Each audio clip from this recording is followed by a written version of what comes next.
तो वेलकम बच्चों, हम आ चुके हैं हमारे सीबीएसई बोर्ड बूस्टर के सेकंड वीडियो की तरफ। नया सवाल है, सॉल्व करेंगे, समझेंगे क्या है। रीड कर रहा हूँ।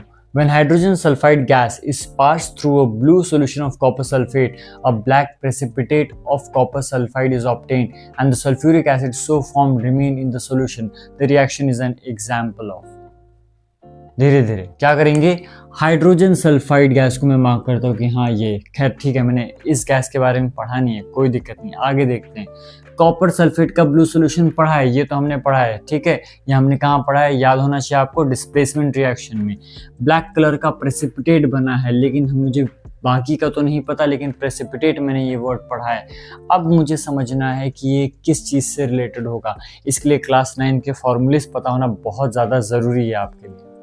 तो कैसे सॉल्व करेंगे इसे, आइए देखते हैं। सबसे पहले हाइड्रोजन सल्फाइड, मुझे पता होना चाहिए कि H+ और सल्फाइड मतलब H2- ये मिलके बनाएगा और ये फॉर्म करेगा यहाँ पे H2S।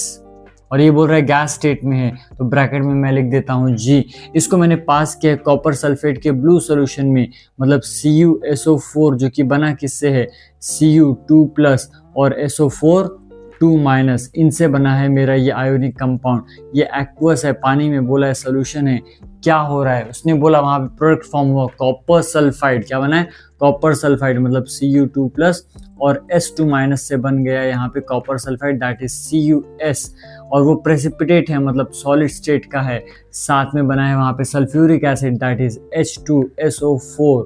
और ये कैसे बना होगा, with the help of H+ and SO4 2-। तो ये दो आयंस कंबाइन होकर ये प्रोडक्ट बना है और ये उस सॉल्यूशन में है, मतलब ये एक्वस है। तो ये मेरा रिएक्शन यहाँ पे कंप्लीट होता है। अब मुझे सवाल पूछा है कि रिएक्शन का टाइप क्या है।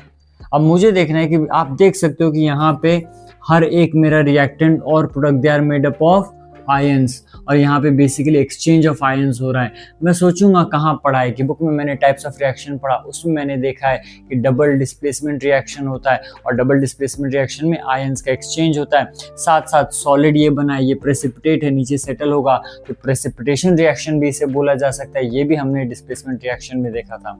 साथ साथ ये भी मैं ध्यान में रख लूंगा कि प्रेसिपिटेशन की मैंने एग्जाम्पल देखा था एक्टिविटी 1.2 में, बहुत अच्छे से ध्यान में रखो। येलो कलर का प्रेसिपिटेट बना था और हमारा जो लास्ट एक्टिविटी डिस्प्लेसमेंट में जो था, वहां पे हमारा व्हाइट कलर का प्रेसिपिटेट बना था। तो जनरली आपको डबल डिस्प्लेसमेंट रिएक्शन में प्रेसिपिटेट का फॉर्म होना, गैस का फॉर्म होना, ये आपको दिख सकता है। तो इस तरीके से हमने पहला क्वेश्चन को सॉल्व किया, लेकिन ध्यान रखना है, याद आपको होना चाहिए क्लास 9 की charges. If you know that, आप वहां पे किसी नए कंपाउंड जिसको हमने बुक में नहीं पढ़ा उसको भी आप सॉल्व कर सकते हो। तो अगला सवाल क्या है, अगला सवाल है which of the following are exothermic process. 4 चीजें दी है वहां पे, reaction of water with calcium oxide, dilution of acid with water, evaporation of water, sublimation of camphor.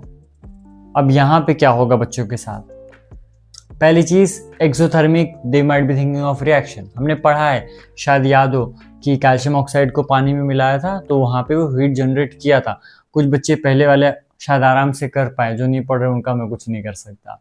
हाँ, second dilution of acid with water, ये भी हमने बोला था कि हाईली एक्सोथर्मिक है, जिसके कारण वो एसिड स्प्लैश हो सकता है, मतलब ये भी आपका है। बाकी के 2 का क्या करना है। अब यहाँ पे बेसिकली वैसे तो प्रोसेस बोला है, रिएक्शन नहीं बोला है। ये दोनों रिएक्शन नहीं है, ये तो आपका फिजिकल चेंज है, बट फिर भी आपको ध्यान देना है कि याद करना है कि मैंने वाटर का कैल्शियम ऑक्साइड से कहाँ देखा है, ये मैंने पिछले वाले वीडियो में भी आपको बताया था।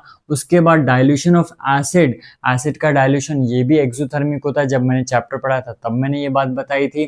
तो ये तो मुझे रिकॉल करना है कि मैंने बुक में कहाँ पढ़ा है डाइल्यूशन ऑफ एसिड, एक्सोथर्मिक पढ़ा है उसके बारे में। और अगर मैं बाकी दोनों की चीज बात करूँ तो वो भी हो सकते हैं आंसर, चांसेस थोड़े कम है, बट स्टिल यहाँ पे ये 2 ऑप्शंस को समझना बोले तो क्लास 9 का आपको समझना। क्लास 9th में आपने evaporation of water, sublimation of camphor पढ़ा था।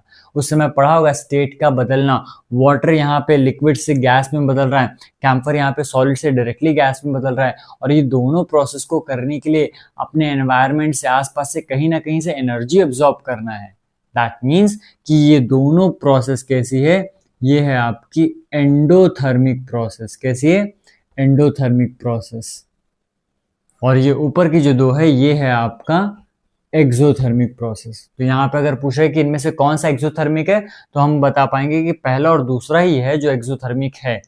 ये हमने देखा है हमारे कॉम्बिनेशन रिएक्शन में, और ये वाला डाइल्यूशन ऑफ एसिड्स में देखा था कि एसिड को पानी में मिलाना है कि पानी को एसिड में मिलाना है।